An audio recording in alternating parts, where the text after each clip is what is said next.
الله والصلاة والسلام على رسول الله. يقول الله تبارك وتعالى فإذا خاطبهم الجاهلون قالوا سلام. والله ليال waxaan rabaa inaan halkan ka soo jeediyo hadallo bariyahan socda oo Facebook ka buuxa oo gabadh la sheegay inay diinta islaamka wax ka sheegtay waliba ciidan kaaga dan ay sheeganaysa diinta masiixiyada aanu niyartaabto laana jaahiliyad way waxay ka ogtahay diinta masiixiga wala diinta islaamka labadaba waxay ka ogtahay iska yar ana way ogtahay in taariikhiyan dadka Soomaalida leeyahay ay marka ugu yeedhiso diinta ay sheeganayso taariikhiyan hadii loo jeedo waxay ahaan jireen dad ahlul kitaab oo masiixiyiin inta diinta islaamka sharafta ay u imanin diinta masiixiguna waa sharaf ay leedahay laana waa diintii nabi Ciise alayhi salatu wasalaam marka aniga han maanta inaan diinta nabi Ciise ima masaxay ima maxaan ku leedahay fasaxayso diintayda inaan wax ka sheego laana waa diintii nabigeena maxaan ku leedahay aan jeclayn nabi Ciise alayhi salatu wasalaam asaas darteed talabaadna waxaad ogaataana in qof maxaan ku leeyahay masiixnimo sheeganayo inuu diin kale caayo uma haboono sideeda diintaaba sheegaysa inaan diin ku xaq gudbin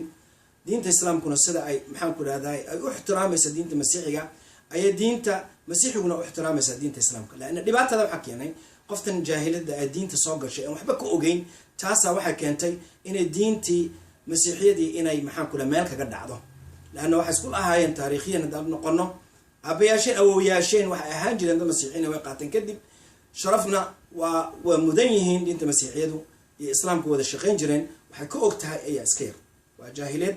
nabiga alayhi salaatu wasalaam waxa ka ogtahay talabaad waxaan rabaa inaan ku sheego qofta maxaan ku leedahay sheeganaysa diinta nabiga Ciise alayhi salaatu wasalaam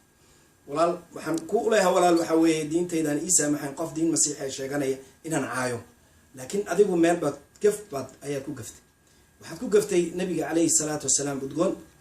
adiga iyo nabiga alayhi salaatu wasalaam hadii aan comparison ugu sameeyo adan maxaan ku leedahay waxay noqonaysaa waa si qof banaanka intuu baxay qorraxda arkay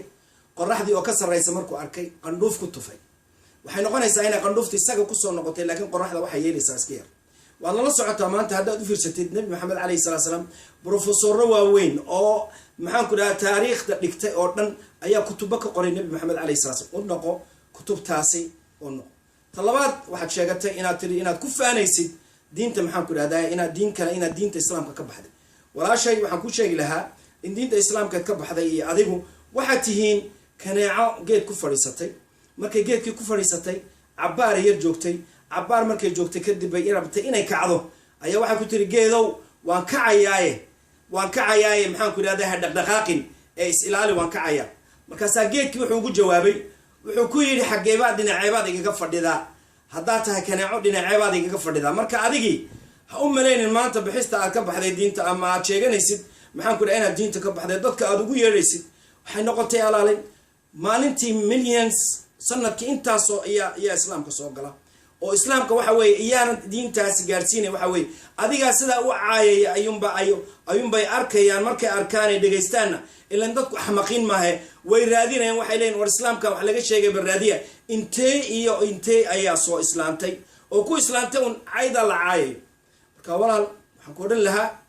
haddii aad rabtid inaad diinta baratid diinta si fiican u soo akhri nimanka aad leedahayna ha soo baxaan hayla dhigtaan qofku waxa weeye qof horta midda meesha ku jirta diinta masiixiyada aad meel kaga dhacday waxaana keenaysaa diinta masiixiyada weligeed lama arkin oo diinta islaamka caayaysa adiga iyo dadka maxaan ku raadaay la sheegay ee leeyahay magaca diinta ay dadka qoorta ka goon waxba isdhaamtaan male laana adigi safety arabkaagi baa wuxuu noqday sidii safety qoorta laga goynay oo diinta islaamka aad maxaan ku raadaay dhibaateenis walaal diinta si fiican u soo baro talabaadna ha ka sugin qof sidaas afkiisa uu xaar uga baxayo oo aad caayaysid diinta aad caayaysid wadaadadu waqti kuma hayaan laana hadda ilaahay jalla wa ala wuxuu noo sheegayaa hatta hadii ahli kitaabka aad isla fadhiistaan fajadilhum billati hi ahsan bulay waxaad adaad wada fadhiisataan aad rabtaan inaad wada hadashaan ku wada hadla wax yaalo wanaagsan laakiin adiga waxay noqotay waxaagiiba afkaaga waxa ka soo baxaya waa wax maxaan ku leedahay yaani urteedu banaanka u soo baxay marka waxaan ku oran lahaa walaalay adiga waxaan ku oran lahaa diinta islaamka waxaad ka dhigataa baabka la yiraahdo baabu nijaasa ama baabu tahara baabka si fiican u soo dhigo laana qof maxaan ku leedahay wasakh waa inuu horta marka oraysa soo daahiriya kitaabka marka aad baratid kadib eed wanaagsatay diintaas in aad sheegaysid aad matalaysid maxaan ku dhahdaa la timaadeen xaqiiqadii wadadeedii fiicneed marka kadib baa lagula hadli karaa wadaadadu waqti kuma hayaan walaalay diinta nabi ciise calayhi salaatu wasalaam anagu diyaaru manhi laana diin sharaf leh oo diinta islaamka ay wada maxaan ku dhahdaa ka dambayso nabi ciise calayhi salaatu wasalaam nabi anbiyadeena kamid ayuu ahaa marka waxba af laga hadaynin afkaaga xidho talabaadna waxaan oran lahaa dadka sheer gareynaya walaalayaalow sheer gareyskaasi qoftan waxay rabtaa inay caan noqoto idinkaana caan ka dhigaya laana dadkii nin walbo caannimadaas raadinaya nin walbo maxaan ku dhaha diinta islaamka ku sheega maanta waxa ugu dhow qofkii raba inuu caan noqdo waa inuu diinta islaamka wax ka sheega maxaana keenaya inuu caan ka dhigaya waa dadka muslimiinta ama baabuurta jajabinaya ama maxaan ku dhahdaay waxaa samaynaya marka waxaan u arkaa qofta in sheekadeeda la ignore gareeyo taasaan anigu aan leeyahay qoftaasina waqti uma hayno waxaan oran lahaa dowladaha maxaan ku dhahdaay ay wadankooda joogto ay waliba magacooda ay ku ciyaarayso dowladahaasoo maxaan ku dhahdaa aan isku ixtiraamno diinta masiixiyadda aan isku jecelahay marka taasi inay la hadlaan dowladahaasi ay la hadlaan ay ku yidhahdaan adab yeelo ayaa fiican laano diintoodu diinta masiixiga maaha diin aflagaadaysa dadka waxaan odhan lahaa dowladda maxaan ku dhaha ay joogto inay afkayda qabato weye laana dad badan oo shucuur ay kacsan tahay ayay soo kicin kartaa talabaadna anaguna waxaad ogaataa anagu mar haddaan dad islaama nahay dad dhib badan ma nihi laana diinteenna waxay sheegaysaa salaam dhabaad maxaan ku dhahay nabadgelyo inaan ku dhamayno xataa qofda saa noocaysa diinta islaamka waxay leedahay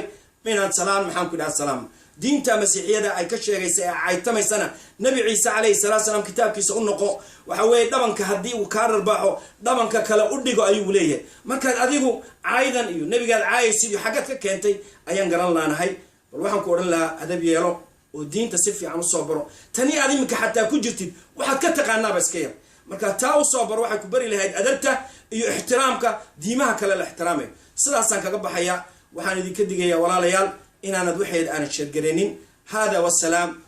calaykum waraxmat ullahi wabarakaatu